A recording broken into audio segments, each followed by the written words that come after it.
Voilà, c'est fait. Alors, bienvenue à chacun de nous. En tout cas, on va prendre beaucoup de choses ce soir. J'espère que vous voyez mon écran. Ça passe.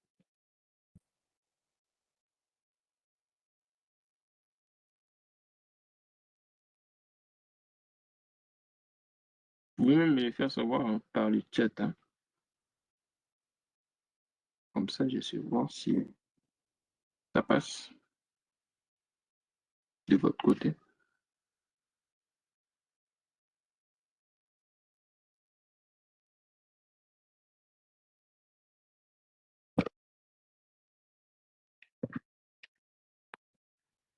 Bon, je crois bien que ça passe.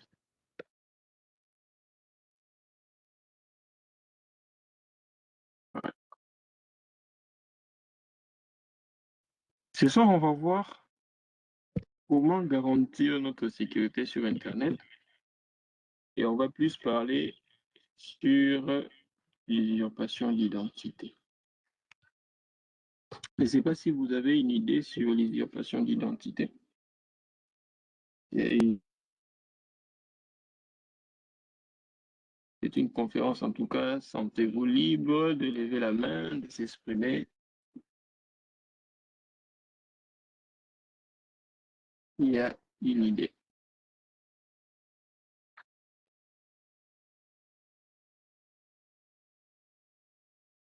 Aucune idée.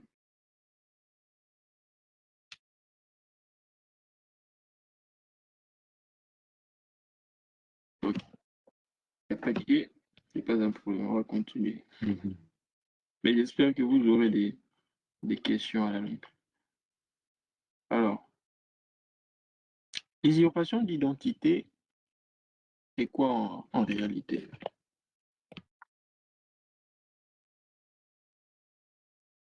Déjà, ce qu'il vous faut déjà savoir, c'est que l'usurpation d'identité, comme vous le voyez sur l'image, consiste à prendre l'identité d'une personne au détriment d'un autre. Ah, l'électricité est rétablie chez moi. J'allais souffrir un peu que je puisse me connecter avec l'écran. Juste un peu.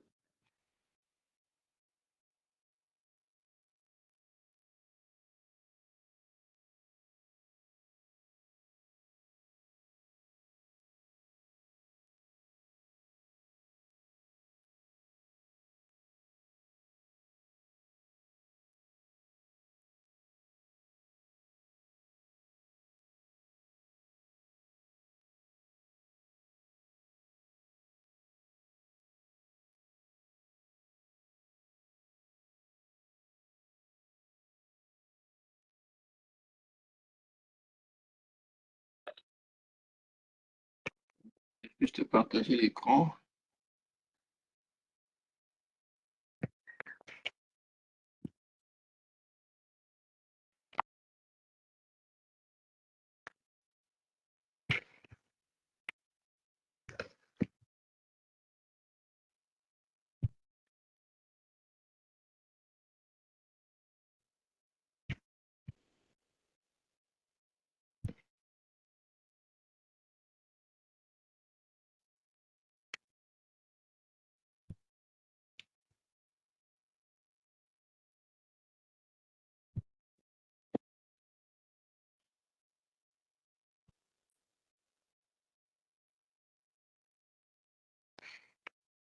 Donc,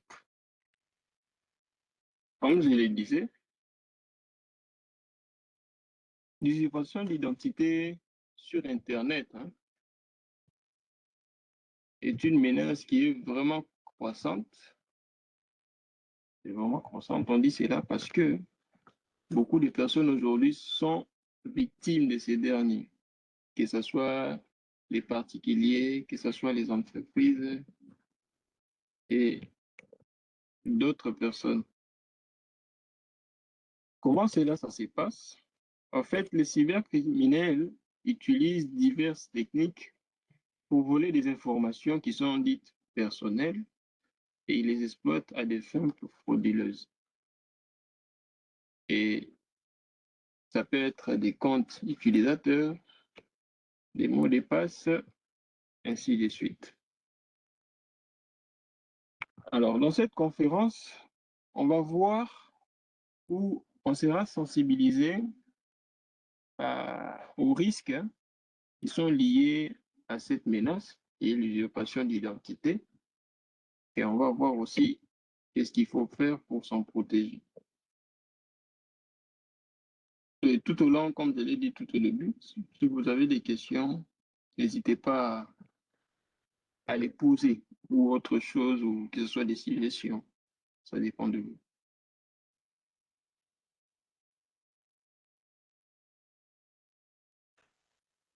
Alors, qu'est-ce que ça dit cette image? En quelque sorte, l'usurpation d'identité, ça ressemble à ça. Un jour, vous vous réveillez un matin et vous vous rendez compte à travers votre compte utilisateur, ça peut être Facebook, ça peut être WhatsApp, ça peut être un compte de travail, et vous voyez justement votre visage qui est utilisé par une autre personne. Et c'est ça qu'on appelle l'usurpation. Donc, quelqu'un qui s'est fait passer pour vous alors que ce n'est pas vous. Alors, dans ces cas, vous allez juste avoir cette réaction telle le monsieur qui est juste à l'écran devant vous. Peut-être ça vous est déjà arrivé et peut-être ça ne vous est pas encore arrivé, mais ça peut toujours vous arriver aussi. D'où il est important de savoir comment éviter cela. Alors, qu'est-ce qu'est l'usurpation d'identité? En fait, l'usurpation d'identité consiste à utiliser frauduleusement les informations d'une personne qui sont personnelles, donc qui ne peuvent pas être connues de notre personne. On peut citer les noms, le prénom, le numéro des cartes d'identité, les mots de passe, ainsi de suite. Donc, ce sont on dit comment? Euh, des éléments essentiels de l'identité d'une personne qui est utilisé chez une personne. Alors, quel est le but de ces personnes-là? Ces personnes-là ont pour but de commettre des actes qui sont dits illégaux. Donc, il va par exemple utiliser ton nom à des mauvaises fins pour, dire des mensonges, pour poser des conneries en ton nom, et pour faire tout ce qui les chante afin de détruire ta réputation. Alors, comment nous, on va réagir? Plutôt, on va voir comment ou quelle réaction face à cela.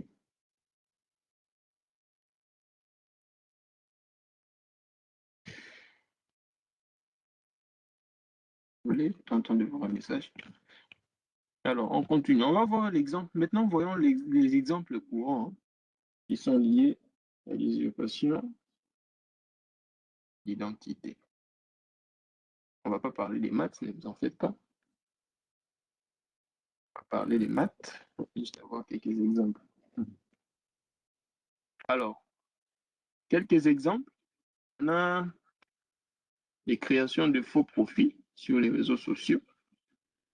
Donc, je ne sais pas si vous êtes aussi au courant, mais récemment, beaucoup de gens constatent sur Facebook, on s'accapare de leur nom d'utilisateur.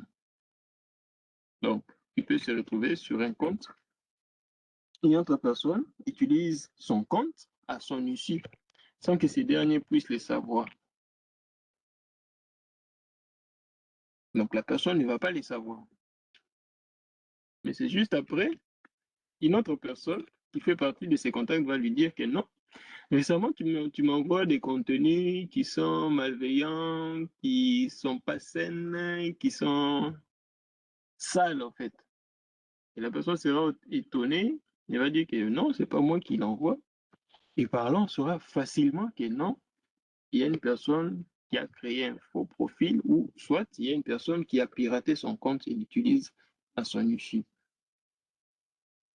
D'où il sera informé.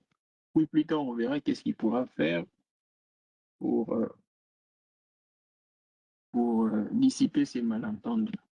À part ça, il y a aussi l'accès frauduleux à des comptes bancaires.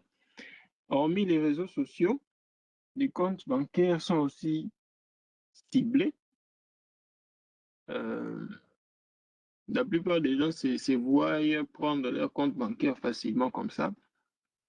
On appelle ça l'escroquerie bancaire. Leurs comptes sont pris de force, sans leur autorisation. Il y a des voleurs qui peuvent s'accaparer de leurs comptes. Ils peuvent avoir leur code d'accès, leur mot de passe, leur nom d'utilisateur. Et facilement, ils peuvent accéder à, à leur compte et puis voler tout l'argent qu'il y a dedans. Ça aussi, c'est un autre danger. Ça fait partie des exemples d'usurpation d'identité. Alors, à part ça, il y a aussi la réalisation d'achats en ligne avec des informations volées. Et là, c'est par exemple, c'est ça trait vraiment au compte bancaire. Donc, une personne prend tes identifiants, peut-être de ta carte Visa ou Mastercard, puis l'utilise pour faire des achats sans que toi tu puisses le savoir. Et après, tu te rendras compte juste que ton compte, il est vide.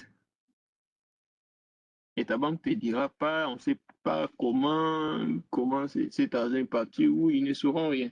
C'est juste toi-même en menant des enquêtes ou soit en cherchant des spécialistes qui sont liés, qui sont experts en la matière et qui vont te dire que non, ton compte a été piraté. À part ça, il y a des demandes de crédit ou de services au nom de la victime. Par exemple, on sait bien qu'il y a des demandes de crédit qui sont faites dans les banques ou dans d'autres services bancaires. Et la personne peut usurper ton identité et aller demander un crédit en ton nom. Si seulement celui-ci a ton nom, ton nom d'utilisateur bancaire et ta carte d'accès bancaire, facilement, hein, il peut avoir accès à ton compte et il peut faire des demandes de crédit en ton nom. Donc, ce sont là quelques exemples d'usurpation d'identité. Alors, j'ai une question pour vous. Une première question. On va aller avec des séries de questions pour mieux discuter. Je commence avec la première question. Vous pouvez toujours lever la main, sentez-vous libre.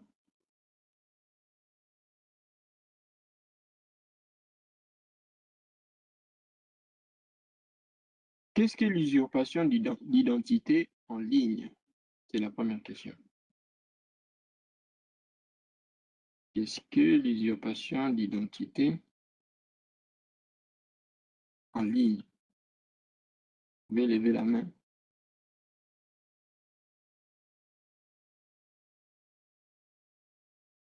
Tu as une idée? C'est une première question pour voir si on est vraiment attentif à ce qu'on est en train de voir. Claude, M. Amadou, M. Damien, et pas Madame Damien.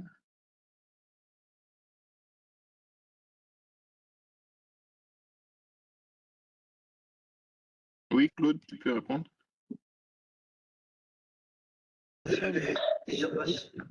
C'est l'effet de pouvoir utiliser les noms, enfin l'identité de la personne avec un malveillant. En création de faux profils, leur compte bancaire, etc. Exact. Merci beaucoup pour ta réponse. Je vais poser la deuxième question.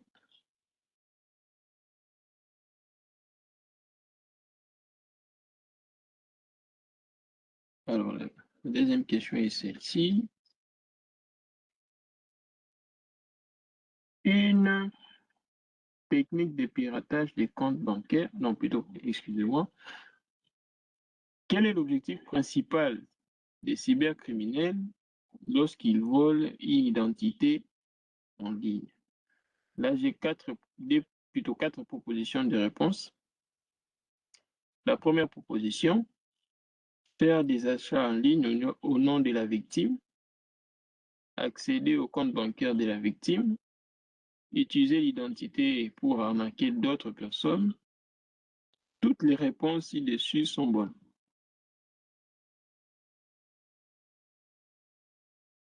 Tu as une idée? Est-ce que toutes les réponses ci-dessus sont bonnes? Soit il y a juste un seul qui est bon.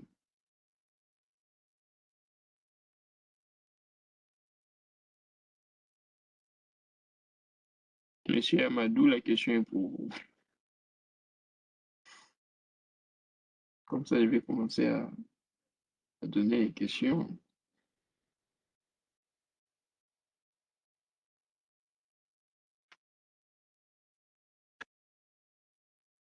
Monsieur Amadou, vous êtes là?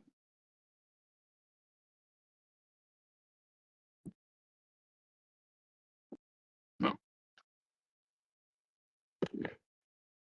Oui, monsieur, Madame Damienne, je crois. Vous pouvez ouvrir le micro. Oui, oui, vous pouvez parler. Je ne vous ai pas bien entendu. Et toutes les réponses sont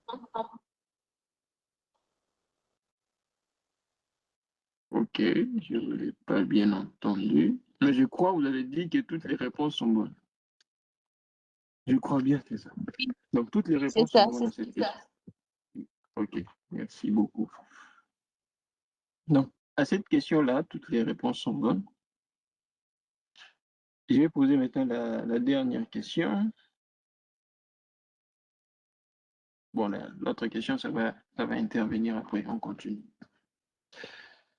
Et donc, jusque-là, on a vu des exemples d'usurpation d'identité. À présent, on va voir les principes, plutôt les principales techniques qui sont utilisées par les cybercriminels. Quelles sont les techniques qu'ils utilisent? La première technique, c'est ce qu'on appelle les phishing ou les spear phishing. C'est quoi les phishing en fait? Les phishing, ça consiste à envoyer des emails qui sont frauduleux pour inciter la victime à révéler ses informations personnelles. Et les spear phishing est une variante qui est plus ciblée. Donc, il y a une différence entre les deux phishing. L'autre, ça cible une personne en particulier, donc les spear phishing. Et les phishing, lui, consistent juste à envoyer des emails frauduleux pour inciter une personne à révéler ses informations qui sont secrètes. C'est là la différence entre les deux. Alors,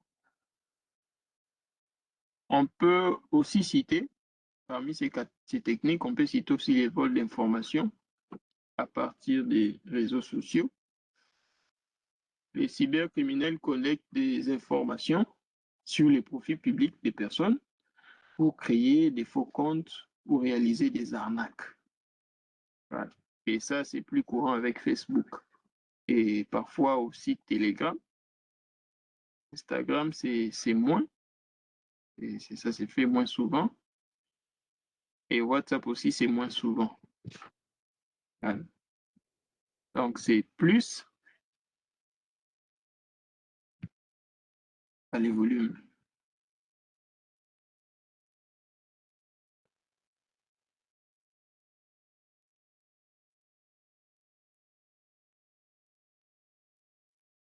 Je crois comme ça peut aller. Donc, je disais, les cybercriminels peuvent collecter des informations sur votre profil et ils peuvent créer des faux comptes. Et beaucoup de gens pleurent ces derniers temps parce que ils font face à des attaques avec Facebook. Tu peux te réveiller un matin et tu te rends compte que ton compte, on a publié des contenus qui sont inappropriés. Alors, il faut voir comment résoudre ces problèmes. Plus tard, on va voir quels sont les principes à appliquer afin de minimiser ces risques. Donc là, on a cité quelques exemples qui concernent les réseaux sociaux. À part ça, notre technique, c'est la fuite des données et base des données piratées. C'est quoi la fuite des données?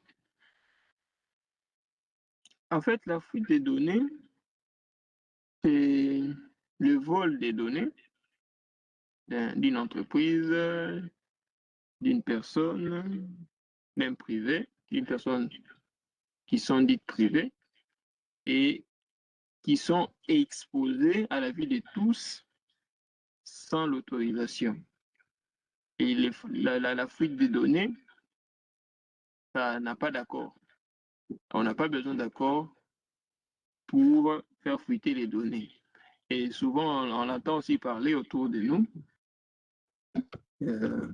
Une entreprise veut, par exemple, publier un produit, mais à l'avance, ils se rendent compte que d'autres personnes sont déjà au courant. Ils savent déjà quel produit ils vont publier. Et par là, on dit directement qu'il y a eu fuite des données. Ouais. C'est comme ça que ça se passe. Et souvent, ce sont des sites web, des services en ligne qui sont régulièrement piratés, qui sont victimes de cette technique. Et ainsi, leurs données sont exposées. Et les utilisateurs peuvent le voir facilement avant la, la date de la publication de l'information. C'est par là qu'on parle de fuite de données. Est-ce que vous avez des questions jusque-là?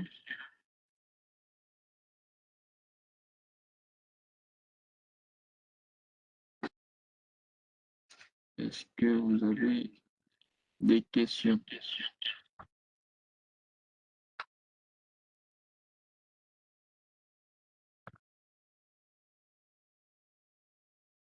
Pas de questions?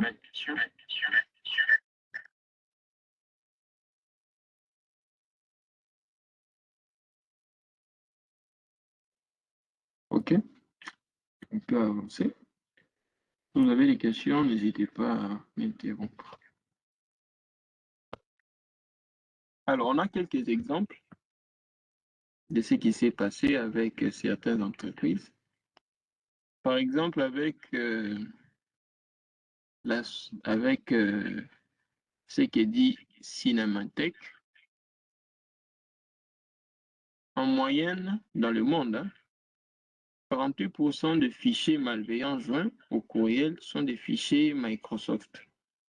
Et entre 2016 et 2018, les groupes des hackers les plus actifs ont attaqué en moyenne 55 organisations. Et ces derniers s'emparent des 10 cartes bancaires par site web et les cybercriminels gagnent en général 2,2 millions de dollars grâce à ces attaques-là, qu'on appelle aussi parfois homejacking.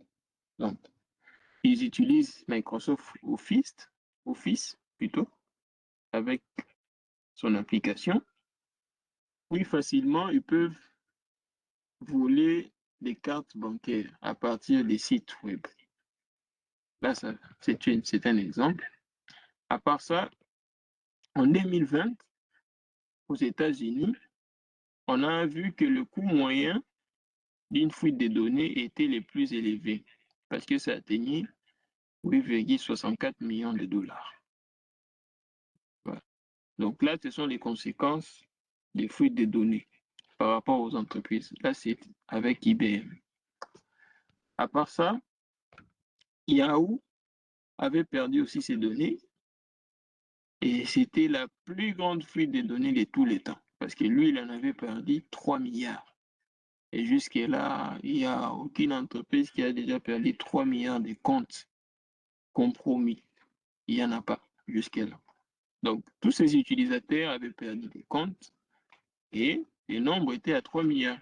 Et jusque-là, aucune entreprise n'est arrivée encore à ces nombres-là. Donc, c'est eux qui battent les records de fuite des données jusque-là. Donc, ce sont là quelques exemples de fuites des données. Donc, on peut comprendre vraiment l'ampleur de ce que peut impliquer la fuite des données.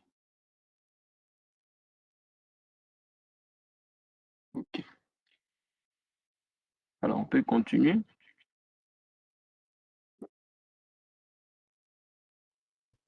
Maintenant, on va parler des conséquences de l'usurpation d'identité. Quelles sont les conséquences de l'usurpation d'identité? Quelles sont les conséquences? Les conséquences sont nombreuses.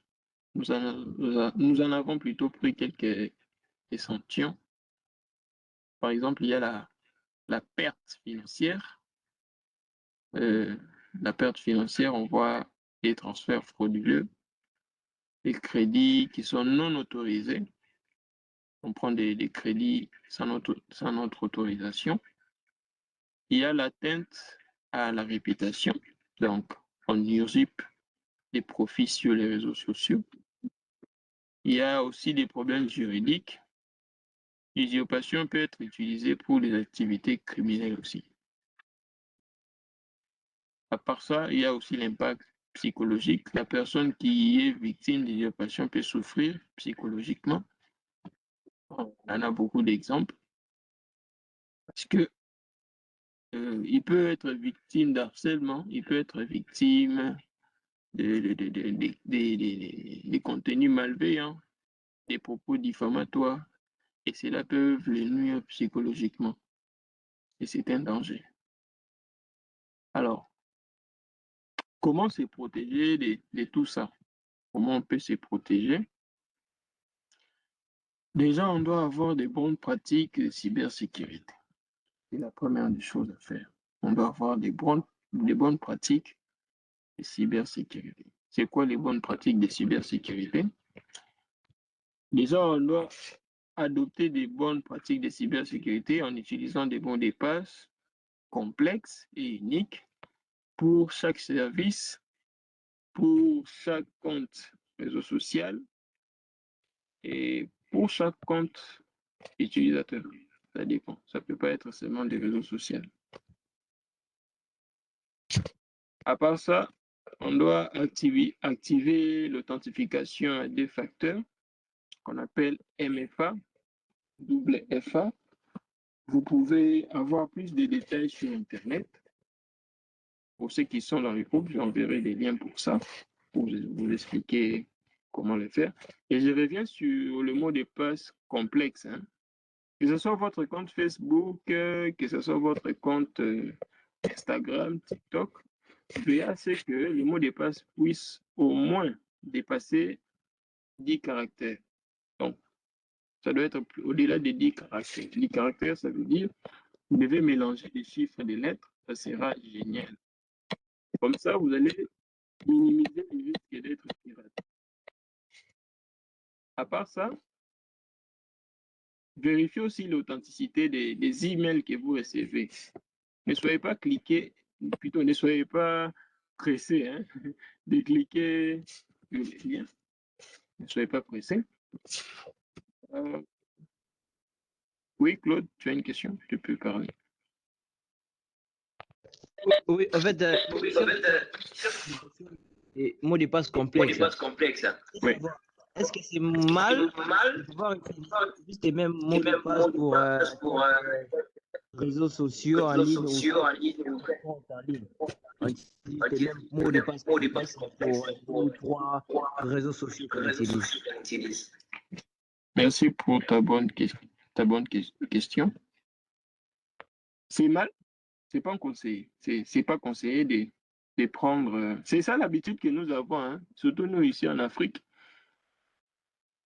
En général, en Europe, ils n'ont pas cette culture-là d'avoir un compte avec plusieurs mots de passe.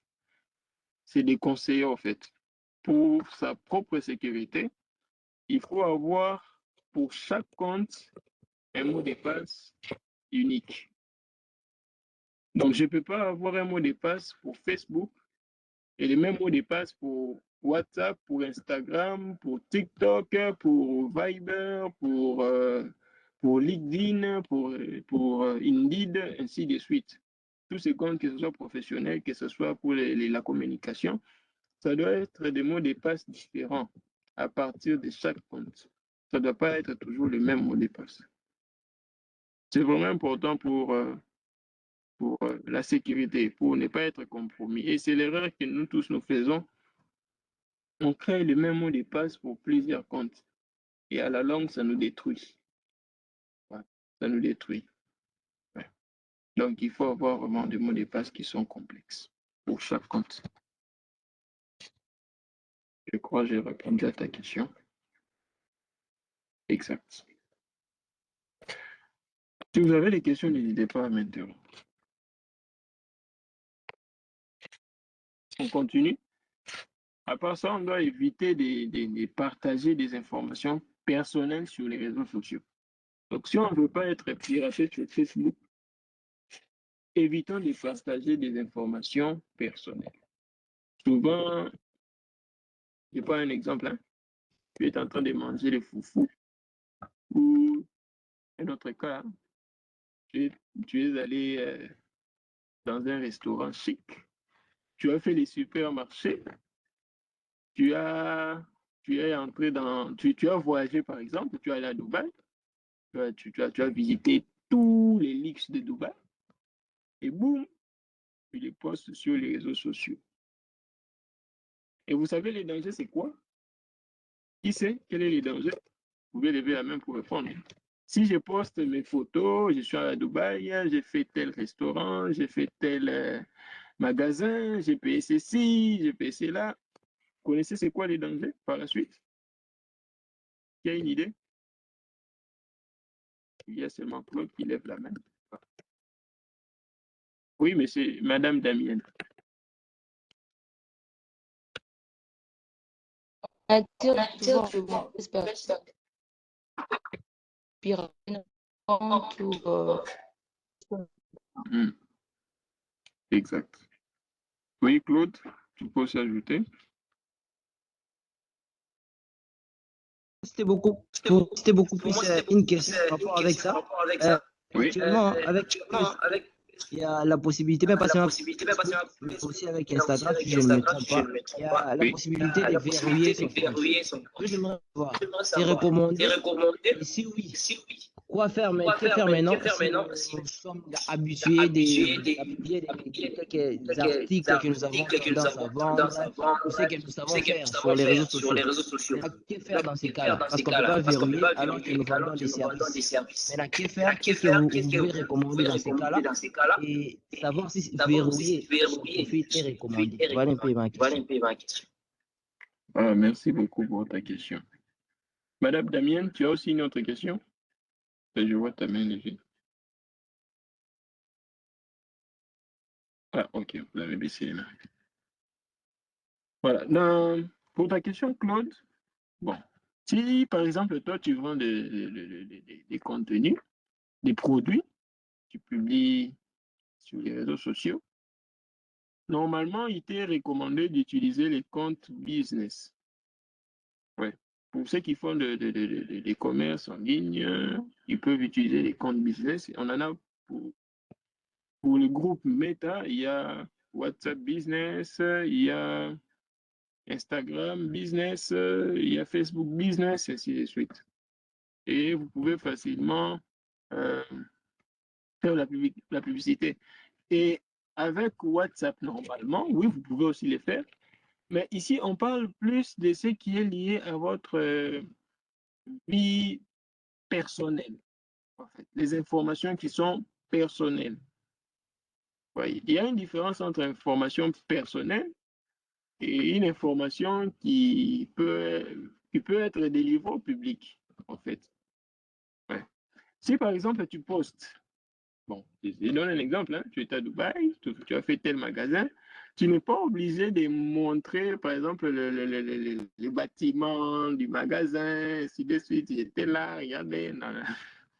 Tu n'es pas obligé d'écrire tout ça, de montrer tout ça. Parce que je ne sais pas si vous êtes informé, mais il y a quelques années déjà, WhatsApp propose de mettre flou quelques parties d'une image, en fait. Tu peux mettre flou, hein, tu peux flouter. Comme ça, la personne qui va voir ta photo, il ne verra pas là où tu es, l'endroit, parce que les informations sensibles, c'est par exemple le lieu, les noms, l'endroit, la place, ainsi de suite. Ce sont des informations qui sont très sensibles parce que des voleurs peuvent utiliser ces informations-là pour te traquer, pour t'avoir et pour te faire du mal, par exemple. Donc, c'est pas mal. C'est pas mal, mais il faut juste veiller aux informations personnelles. Je n'interdis personne de poster. Hein. Je n'interdis personne de poster. Oui, Simon. Simon, tu peux répondre. Désolé, tu peux répondre. Tu peux poser ta question plutôt. Tu peux ouvrir ton micro, s'il te plaît. Monsieur, Oui, je ne monsieur sais Simon. pas, aujourd'hui là, c'est ma première fois que j'aimerais la réunion. Oui, oui. Et j'avais voulu savoir si, lorsque vous choisissez, lorsque vous lorsque vous parlez là, j'écoute très bien. Choisissez une personne, comme moi comme ça, il y a beaucoup d'échos. Et je ne sais pas, c'est quoi la raison? Et les autres ont vraiment beaucoup de difficultés. Et que moi, j'ai dit, pourtant, parler là, Mhm. tous, on écoute très bien. Oui. Lorsque vous choisissez une autre personne, qu'il commence à parler, d'autres ont vraiment des difficultés. C'est pas, c'est quoi les problèmes? Est-ce que vous, votre micro, vous ne permet pas ou bien il y a seulement des échos parce qu'on n'est pas Ah, comme les autres ou quoi? Je ne sais pas vraiment. merci beaucoup pour ta remarque. Merci beaucoup.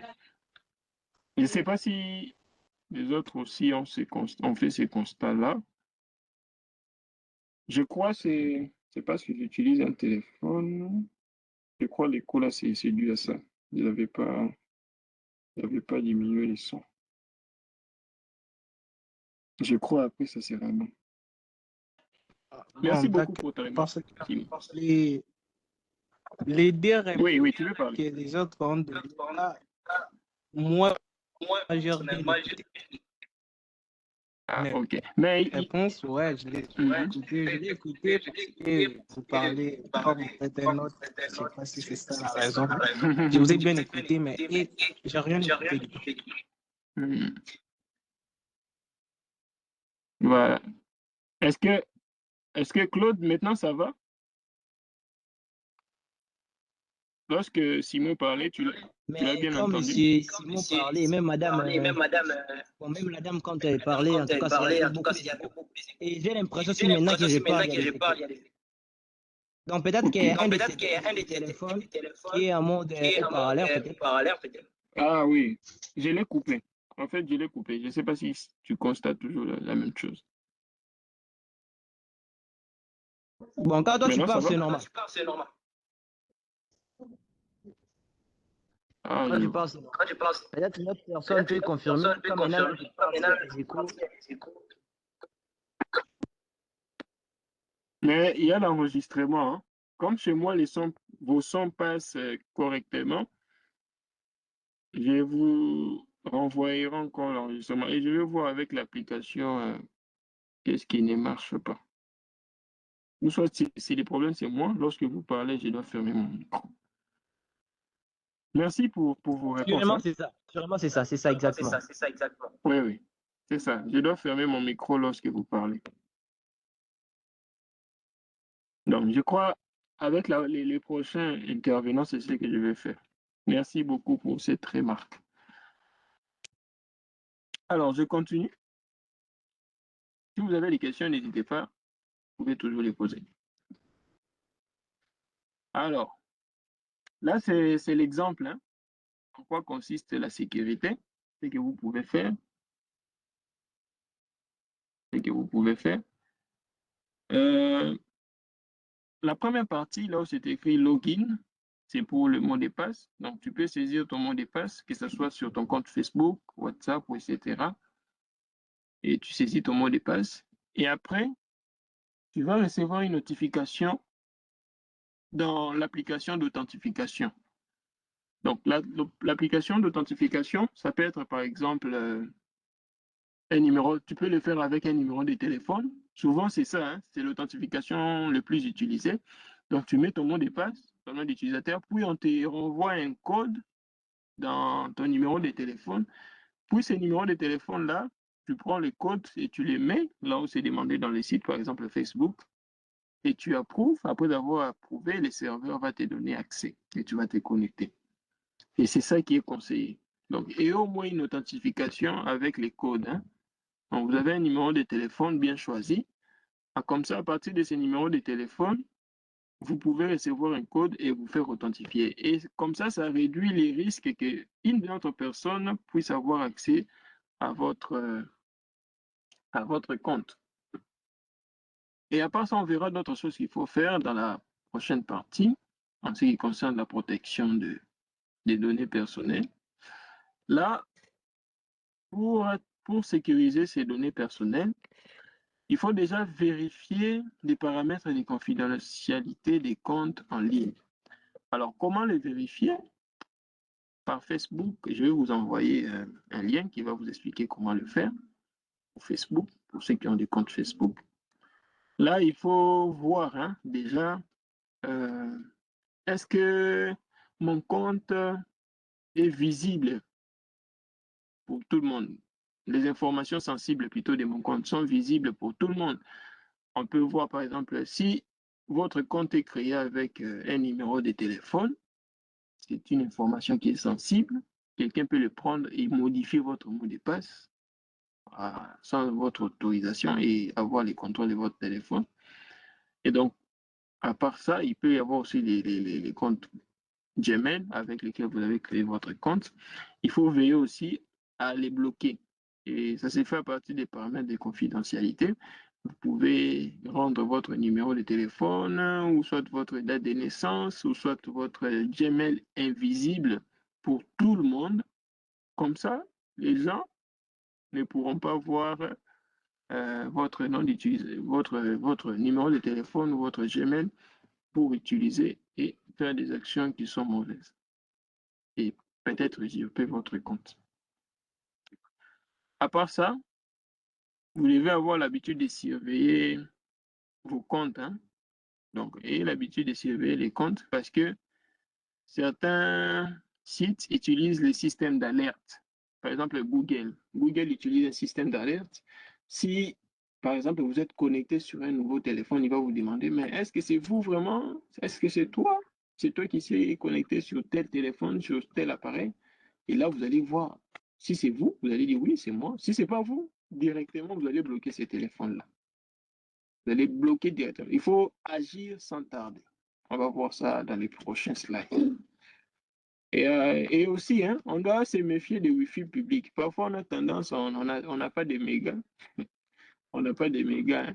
On dit, ah, comme j'ai un Wi-Fi public, par exemple de l'État, surtout le Wi-Fi de l'État, il faut faire attention. Même à l'aéroport, le Wi-Fi, là, il ne faut pas se fier à ça. On ne sait pas, c'est pas sécurisé. Le Wi-Fi, là, n'est pas sécurisé.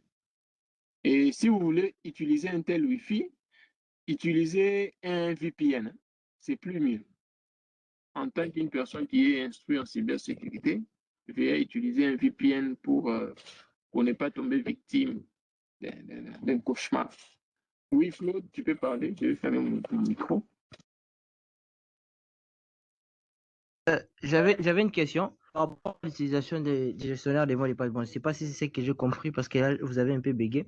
J'aimerais savoir, il y a certains sites ou certaines applications qui, il y a la possibilité, qui donnent la possibilité de pouvoir stocker les mots de passe que vous avez utilisés pour un compte. Donc, on vous demande si c'est possible d'enregistrer ça. Vous pouvez enregistrer la prochaine fois. Ça vous propose juste ça et ensuite vous cliquez, vous entrez. J'aimerais savoir si ça aussi c'est recommandé. Donc, pouvoir enregistrer son mot de passe déjà, si c'est recommandé.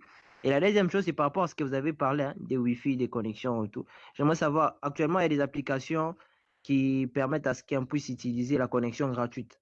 Je ne sais pas si ça aussi c'est recommandé pour la protection des données ou comment. Donc, voilà un peu mes deux questions. Claude, c'est bon maintenant. Merci Claude, j'ai entendu ta question. Je vais poser à Simon. Simon, c'est bon maintenant? Oh, maintenant, là, ça va, mais il y a un problème de connexion ici. Ok. Est-ce que Claude, tu as bien entendu Simon? Très bien entendu, très bien. Voilà, maintenant je vais répondre à ta question. Donc, c'était ça les problèmes, c'était juste mon micro. Donc, je disais, donc quand tu as posé la question, c'est ça. En fait, c'est pas mal d'utiliser les gestionnaires des mots de passe. C'est pas mal d'utiliser les gestionnaires des mots de passe. C'est pour. Il y a des gestionnaires de mots de passe qui sont fiables. Google, c'est pas mauvais. Euh, Celui d'Apple aussi, c'est pas mauvais. Tu peux l'utiliser. Mais ce qu'il faut veiller, on ne sait pas en fait. Tous les sites là, ce ne sont pas des sites toujours, on peut dire 100% fiables. C'est pas toujours 100% fiable parce qu'on ne sait jamais. On ne sait jamais. On sait bien que aucun d'eux n'a jamais été piraté. Oui, ils sont déjà tombés victimes de piratage. Bon, même si ce n'était pas à grande échelle.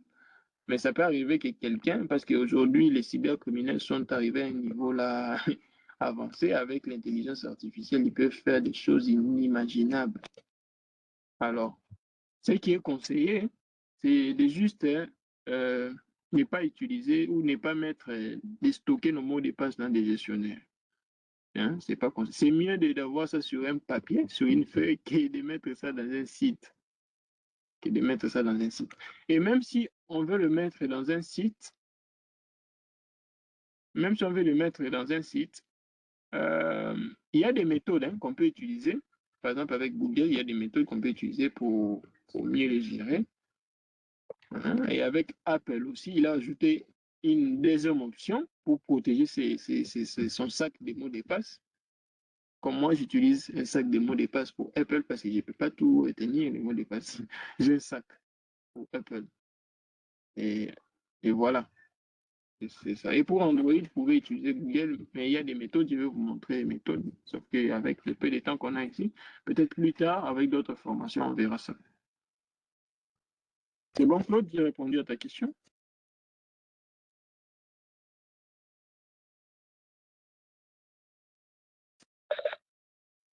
Claude? Ok, merci beaucoup. Merci beaucoup, Claude. Alors, je continue. Donc, comme je le disais, hein, évitons d'utiliser des Wi-Fi publics hein, non sécurisés. Hein, il faut se méfier. Et pour se méfier, on peut utiliser un VPN. On peut utiliser un VPN. S'il te plaît.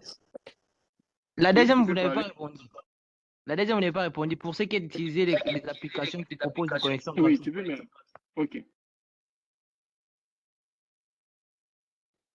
Tu peux répéter, s'il te plaît? Je voulais savoir pour ceux qui utilisent les applications qui proposent des connexions gratuites, des connexions Internet gratuites. Ça, c'est recommandé ou pas? Pour sa sécurité. Voilà. Ça aussi, c'est pas recommandé. C'est pas recommandé.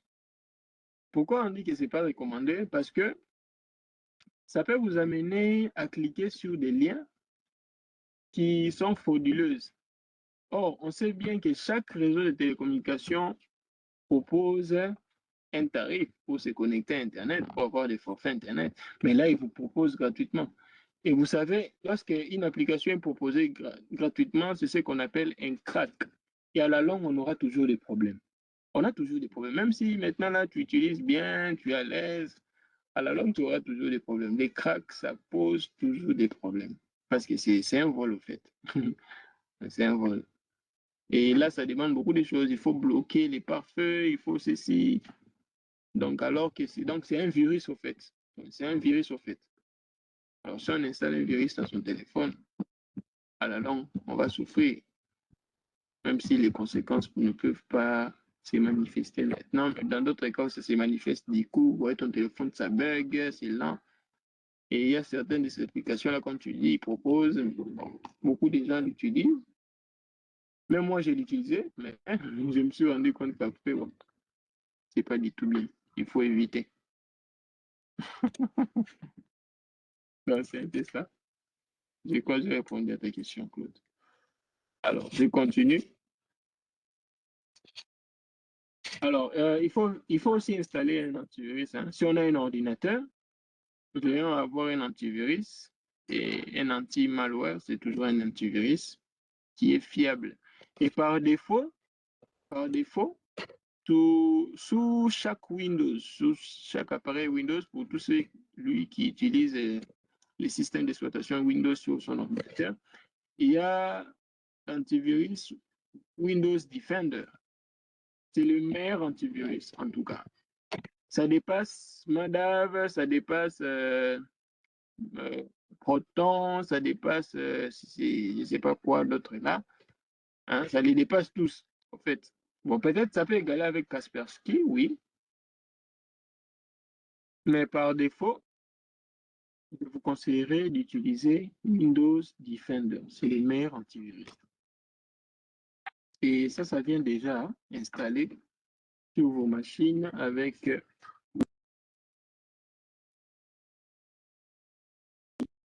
Alors, j'ai des questions pour vous.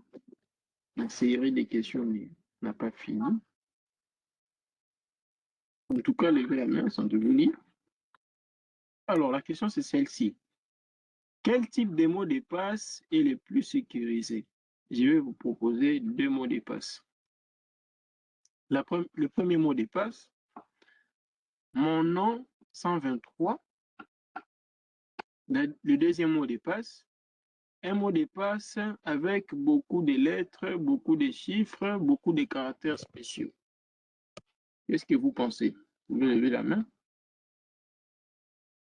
Le premier mot de passe, c'est mon nom 123. Le deuxième, c'est un mot de passe avec beaucoup de chiffres, beaucoup de caractères spéciaux, une lettre en majuscule, une lettre en minuscule, un minuscule, et ainsi de suite.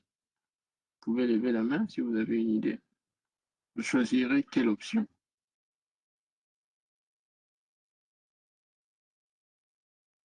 Oui, Adonis. Numéro 2, hein.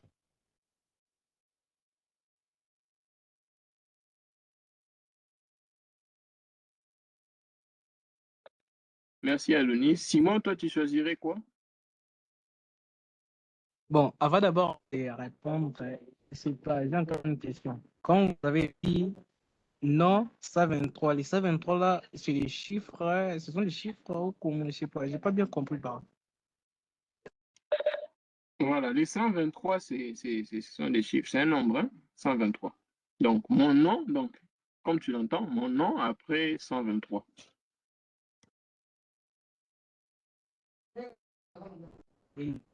Bon, je choisirais les mots de passe avec beaucoup de caractères.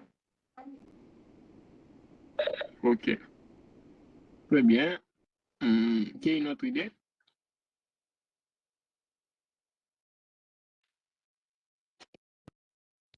Oui, Madame Damienne.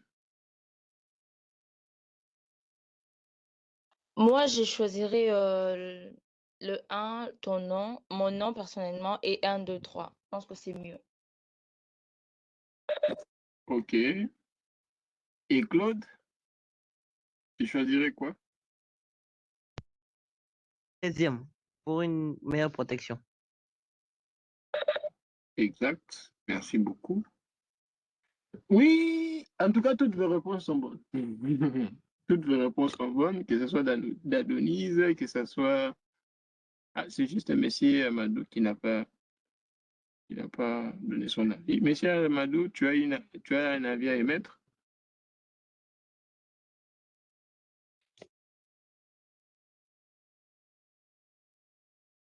Oh, apparemment, vous avez un problème de connexion. Donc, en général, pour nous tous, hein, que ce soit Madame Damienne, que ce soit Monsieur Simon, Monsieur Adonis, Claude, nous avons donné une bonne réponse. Mais moi, je vais vous dire que personnellement, je vais opter pour les deuxièmes aussi. Pourquoi je vais opter pour les deuxièmes? Parce qu'il est plus complexe. C'est vrai, le premier aussi, mon nom 123, c'est aussi complexe. Mais le deuxième, qui est mélangé avec des caractères spéciaux, avec d'autres lettres, avec des phrases, avec des points d'interrogation, des chiffres, c'est plus mieux. Et c'est difficile à deviner. Vous voyez, c'est difficile à deviner. Et ça serait un mot de passe qui est suffisamment long. Parce que mon nom 123, c'est pas long. Vous voyez. Donc, tu peux mettre juste ton nom, tu mets Makaya, après tu mets délicieux, après tu mets 123. C'est facile à deviner. C'est très facile à deviner. C'est vrai, une personne normale, hein, quelqu'un qui n'est pas, qui fait pas un attaque, un pirate, il ne va pas deviner facilement cela. Mais il va deviner plutôt facilement cela. Mais une personne ordinaire, il ne va pas les deviner. Il ne va pas passer son temps à deviner, à savoir ce que c'est. Donc, celui qui est le plus recommandé, c'est le deuxième, hein, un mot de complexe. Maintenant, j'ai une deuxième question encore pour vous.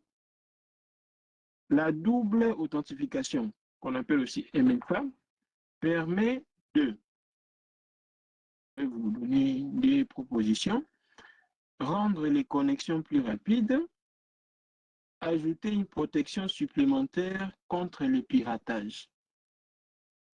Adonis, qu'est-ce que tu penses? Est-ce que c'est rendre la connexion plus rapide ou ajouter une deuxième couche de protection face aux pirates? Oui, je pense que c'est pour ajouter une couche supplémentaire, hein, contre les piratages et non rendre la connexion plus rapide. Merci beaucoup. Claude, qu'est-ce que toi tu penses? Je suis 100% d'accord avec Adonis. Rendre la protection encore plus. Merci beaucoup. Et Madame Damienne?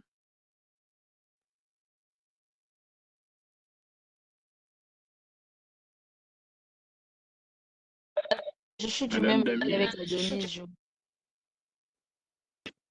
Ok, merci. Enfin, Simon.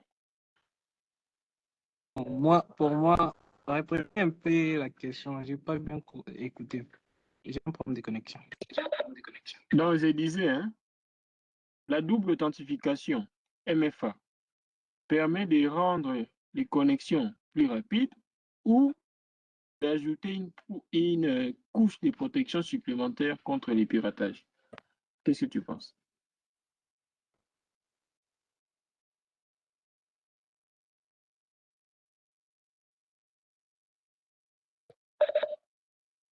Aucune idée?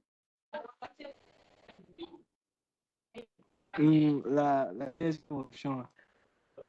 Et une couche là. Exact. Merci beaucoup pour ta réponse. Donc, vous tous, vous avez bien répondu, hein, c'est ça? C'est ajouter une deuxième couche de protection à son compte. Voilà. On continue. Il est déjà 21h, j'ai consommé vos minutes. Désolé. Alors, c'est la dernière chose que nous allons voir ce soir. Que faire en cas d'usurpation d'identité? Qu'est-ce que nous pouvons faire? Qu'est-ce que nous pouvons faire? Alors, on doit avoir une action immédiate. Alors, quelles sont les actions immédiates à entreprendre? Déjà, on va réagir immédiatement en modifiant le mot de passe, hein, avec les comptes concernés. Ça peut être Facebook, Telegram, Instagram, ainsi de suite, ou soit un compte professionnel, ou soit notre compte bancaire, ainsi de suite. Et après, on va contacter les services concernés. Si c'est par exemple avec les réseaux sociaux, on va contacter directement, par exemple Facebook, on va les contacter pour leur signaler de ce qui est arrivé. Ou soit si vous connaissez une personne, un informaticien, un expert en cybersécurité qui peut vous aider rapidement, vous les contactez, il va vous aider aussi. Et si c'est avec la banque, vous allez contacter la banque directement. Et on va directement déclarer l'incident après avoir contacté. Bon, là, on a proposé juste la police. Hein. Ici, on n'a pas une police, une police informatique. On n'en a pas ici au Congo. Qui sont à l'étranger, en France, par exemple, ils vont contacter la police ou la CNIL qui s'occupe de tout ce qui est lié à la cybersécurité. Et à part ça, il y a les plateformes de signalement. Hein. Pour par exemple, les réseaux sociaux, il y a des plateformes, là, vous pouvez signaler les problèmes. Peut-être une autre personne qui a connu déjà ces problèmes, il peut vous aider.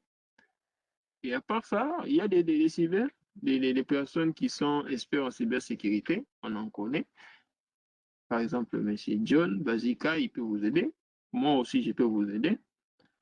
Parce que nous tous, nous sommes dans les domaines et on peut vous aider. Et vous-même aussi, vous pouvez vous faire aider, hein, déjà en contactant les réseaux sociaux qui est concerné. Vous leur envoyez votre mail, un message, et ils répondent, en tout cas, ils répondent rapidement. On l'a déjà fait. On a déjà envoyé des mails, des messages. Ils répondent rapidement et vous aident dans ce sens. Et ils ont déjà mis même des documents, des documentations, des tutoriels pour vous aider à faire face à ces fléaux-là. Donc, c'est un peu ça. C'est un peu ça qu'on peut faire pour veiller à réagir, à avoir une action immédiate. Après, qu'est-ce qu'on va faire? On va restaurer l'identité. Si ton compte Facebook est piraté, tu vas directement restaurer l'identité. Comment tu vas faire? Tu vas porter plainte, hein, et conserver toutes les preuves qui montrent que non, quelqu'un a pris ton compte. Ça peut être compte bancaire, ça peut être compte Facebook. Avec ton compte Facebook, tu peux faire des captures d'écran, des commandes. Les choses se passent. Peut-être on a mis des contenus qui sont malfaisantes. Tu vas prendre des captures de ces contenus-là et tu vas envoyer à Facebook. Ensuite, tu vas informer ton entourage. C'est ce qu'il faut vraiment penser aussi, surtout avec les réseaux sociaux, parce que les personnes qui s'accaparent de ton compte peuvent faire toutes les manipulations possibles. Alors là, il faut informer ton entourage parce que ça peut donner une mauvaise image de toi. Parce que les gens ne sont pas trop informés en ce qui concerne la technologie, la cybercriminalité. Mais ces derniers temps, oui, certains sont informés. Mais il faut toujours informer son entourage pour leur montrer que non, mon compte est piraté, attention. Si telle personne t'écrit, il ne faut pas les répondre. C'est un voleur, c'est le suite. Vous pouvez les dénoncer comme ça. Et surveiller ses comptes. Il faut surveiller ses comptes. Si les documents officiels sont impliqués, il faut faire des oppositions et demander un renouvellement. Là, c'est plus avec les comptes bancaires. Donc, c'est un peu ça, les réactions à avoir. Et ensuite, on doit restaurer son compte rapidement. Donc, nous sommes déjà à la fin. La sécurité en ligne, c'est une responsabilité qui est partagée. On doit veiller sur ça. Chacun doit être vigilant. Chacun doit adopter des bonnes pratiques pour se protéger contre l'usurpation d'identité. Et cette conférence vous a donné l'idée, hein? Donc, les clés pour identifier les risques, pour comprendre les attaques et adopter des stratégies efficaces pour sécuriser vos comptes ainsi que vos données personnelles. En tout cas, prochainement, si vous voyez quelque chose qui semble être suspect, en tout cas, dénoncez-le. Surtout ça. N'oubliez pas de les dénoncer dénoncez-le, que ce soit à partir des réseaux sociaux, que ce soit à partir des experts en cybersécurité, en cyberattaque. Dites-le, comme ça, nous tous, on va agir contre ces fléaux. C'est vraiment un fléau en pleine croissance. Alors nous sommes là pour réduire les risques. En fait, on doit réduire les risques. Moi, personnellement, pour votre information, je n'ai jamais été piraté. Mon compte Facebook, ça fait maintenant 22 ans que je l'ai et je n'ai jamais été victime des piratages. J'ai 22 ans parce que j'ai amélioré mes systèmes de sécurité. J'ai amélioré les systèmes de sécurité et personne ne peut vraiment s'accaparer de mon compte. Ça, c'est vrai. Et je veux que ce soit la même chose avec vous aussi. Je vais vous aider pour ça. Je vais vous aider, on va vous aider. C'est pour cela qu'on organise ce genre de formations pour vous en apprendre plus sur la cybersécurité, sur l'informatique, pour voir comment le monde technologique, ça marche. Ça, vous avez une idée et vous pouvez aussi, vous, sur votre tour, vous protéger et éviter d'être usurpé. Je dis bien, usurper votre personne. En tout cas, c'était un plaisir pour moi d'être avec vous ce soir. Je vous dis un grand merci. Vous pouvez poser vos questions si vous en avez, vos avis, vos commentaires, vos remarques. On est prêt à écouter. Vous pouvez juste lever la main. Je suis prêt à vous écouter.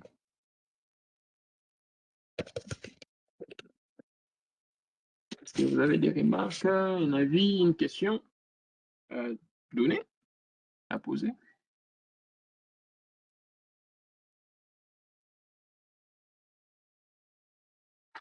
Non. En tout cas, vous avez épuisé toutes vos questions. Alors, moi, j'ai une dernière question pour vous. J'ai 3 questions pour vous. J'ai 3 questions pour vous. Oui, Simon, tu as quelque chose à dire? Oui, j'avais à dire pour poser comme question. Bon, je voulais d'abord savoir les formations des réunions par je sais pas si ça se limite ici ou il y en aura encore d'autres officiers. En tout cas, ça ne finit jamais. Il y en a toujours. Ça ne finit jamais. Il y a déjà des habitués qui sont là. Il y a par exemple Adonis. Il y a aussi Claude. Adonis, je vous informe que c'est un instructeur comme moi. On travaille toujours dans DICOR. Nous sommes tous des instructeurs. Lui aussi, il enseigne. Et voilà, il est venu m'épauler. On est tous des instructeurs. On enseigne. Et les formations, on n'en finit jamais. Il y a des formations en anglais, il y a des formations en anglais informatique plutôt. Chaque semaine, il y a toujours des conférences qui sont là. Ça peut pas être seulement moi parce que on est nombreux, hein. On est nombreux. Chacun maîtrise une partie. Si vous entrez dans les groupes, je ne sais pas si vous êtes dans les groupes d'ICOP, vous allez voir, c'est bien structuré. Il y a ceux qui donnent des cours pour les notions en réseau informatique. Moi, je donne les cours de base en informatique, en tout ce qui concerne numérique, technologique. Il y a d'autres qui donnent des formations en anglais informatique, comme M. Donis. Il y a d'autres qui donnent des formations en cybersécurité. Moi aussi, bientôt, je vais commencer à donner ces formations-là. Par exemple, M. John, c'est John Bazika, lui, il les donne déjà. C'est un expert en cybersécurité. Et il y a d'autres qui donnent des formations en programmation, et ainsi de suite. En tout cas, on est nombreux. Et à part ça, chaque semaine, il y a toujours une conférence, au moins une conférence. Ça ne manque pas. Donc, ce n'est pas fini. Moi, personnellement, je vais présenter encore d'autres. Il y aura aussi des formations. Voilà, je pose mes 2 dernières questions. Alors, voici. Oui, oui, Simon, tu peux poser la question. Et Je voulais aussi savoir si on informe aussi les autres, comme par exemple des amis, des connaissances, à participer aussi à des pareilles réunions. C'est pas mauvais, on peut les faire. Oui, oui, oui, oui, tu peux le faire. C'est ça le but. Tu peux le faire. C'est pas des conseils. C'est vivement d'ailleurs conseillé. Tu peux le faire. Tu peux le faire. C'est une bonne nouvelle, donc on les partage à tout le monde. Je crois que c'est bon. Il y a autre question? Toi, je pose ma question après. C'est bon?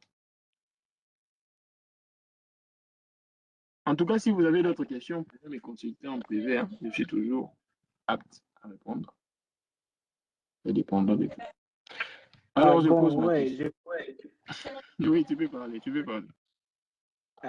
je voulais aussi entretenir avec vous en privé, mais je ne sais pas comment je peux le faire. Parce que d'abord, c'est ma toute première fois d'utiliser cette application et je ne connais pas vraiment tant de choses sur ces. Donc, je ne sais pas vraiment comment je vais le faire. Ou bien, non, même pas dans les groupes là-bas, il n'y a que des administrateurs qui écrivent et on n'a pas vraiment moyen de vous contacter aussi. Je ne sais pas comment on peut le faire.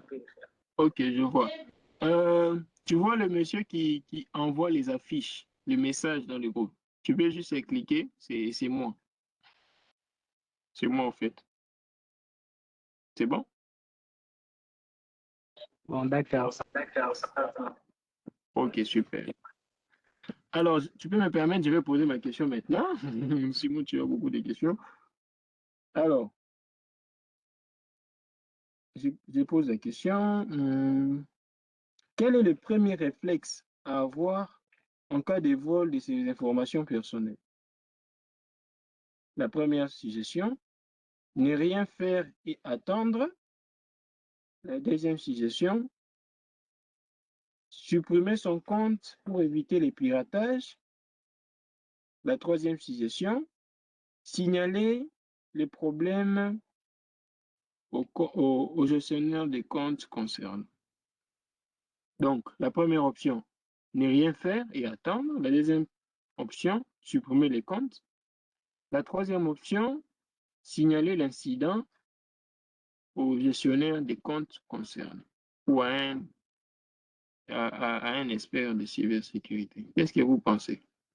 Vous choisirez quelle option? Vous pouvez lever la main. En tout cas, c'est la toute dernière question. Je vois que j'ai épuisé votre temps.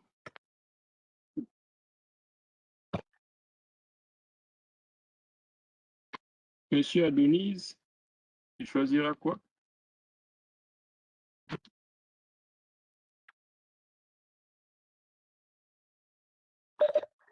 Bien suivi la question. Donc, je disais, je repose la question. Quelle est la première réflexe à avoir en cas de vol de ces informations personnelles? La première option, c'est ne rien faire et attendre. La deuxième option, supprimer son compte pour éviter les piratages. Enfin, la dernière option, signaler les problèmes à l'entreprise ou au gestionnaire du compte concerné. C'est ça la question.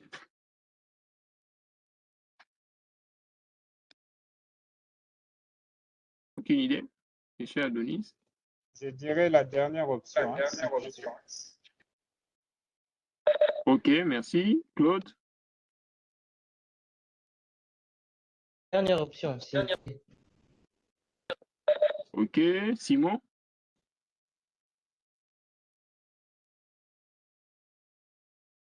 Oui, Simon?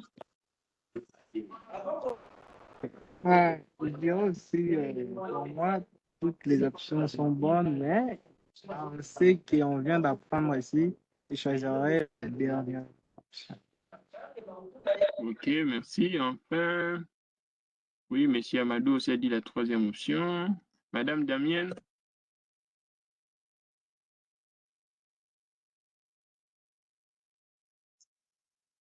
La troisième est pas mal. Je crois que quand vous expliquiez, En tout cas, vous avez conseillé à ce qu'on puisse d'abord changer les mots de passe avant de procéder à d'autres options. Merci beaucoup. En tout cas, vous avez donné la meilleure réponse. Tous les autres amis, bon, je ne peux pas dire que vous avez échoué, mais comme Madame Damienne l'a dit, la meilleure option serait d'agir rapidement sans tarder. Si vous avez la possibilité, voilà, si vous avez la possibilité de changer les mots de passe, en tout cas, changez-les, n'attendez pas. Vous changez directement les mots de passe. C'est ce que vous devez faire. Et si vous n'avez pas la possibilité, là, de changer les mots de passe, là, directement, vous allez signaler les problèmes. Donc, vous tous, vous n'avez pas réussi. Vous avez réussi, en fait. Vous avez réussi. Mais la première des choses à faire, hein, c'est ce qu'il ne faut pas juste oublier. Si vous n'avez pas peut-être rappelé cela, si vous avez la possibilité de changer les mots de passe, faites-le. Changez directement les mots de passe et changez vos informations de connexion, peut-être les Gmail, peut-être les numéros de téléphone. Et ensuite, vous pourrez signaler les comptes. Mais si vous n'avez pas cette possibilité-là pour changer le mot de passe directement, là, vous allez signaler les comptes. En tout cas, la troisième option, c'est aussi la bonne. Donc, c'est ça la boîte à questions que j'avais pour aujourd'hui. J'ai mes limites par là. À moins que vous ayez d'autres questions à me poser.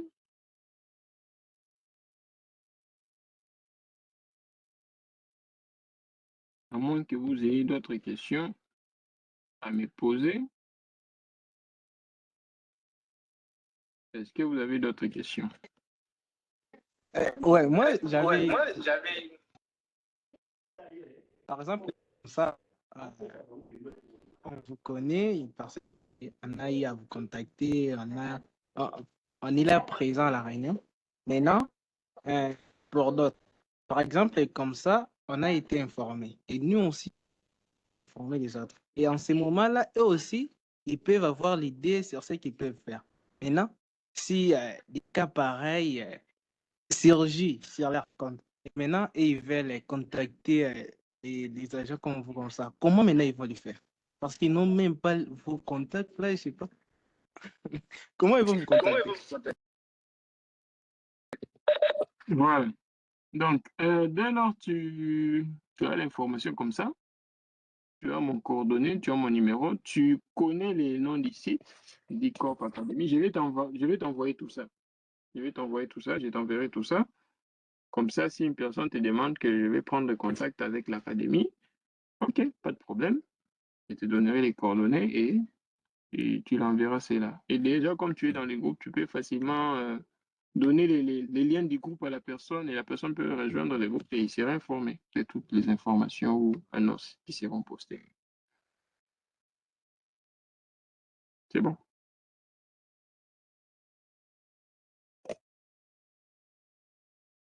Bon, je crois que c'est bon. Je crois que c'est bon.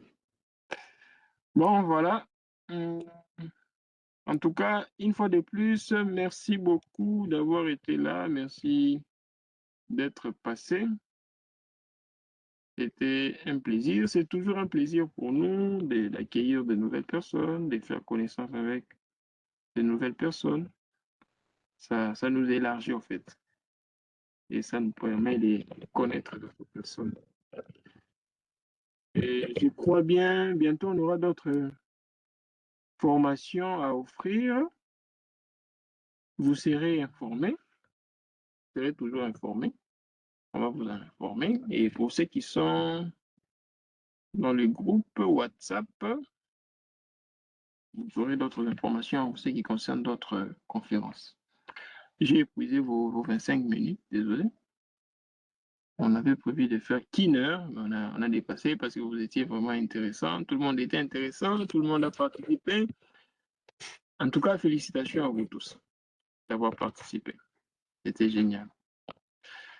Alors, c'est par là qu'on met fin à la réunion de ce soir. Je vous souhaite une bonne soirée, bon week-end à chacun de vous et un bon dimanche anticipé. À très bientôt. Merci, pareillement. Merci.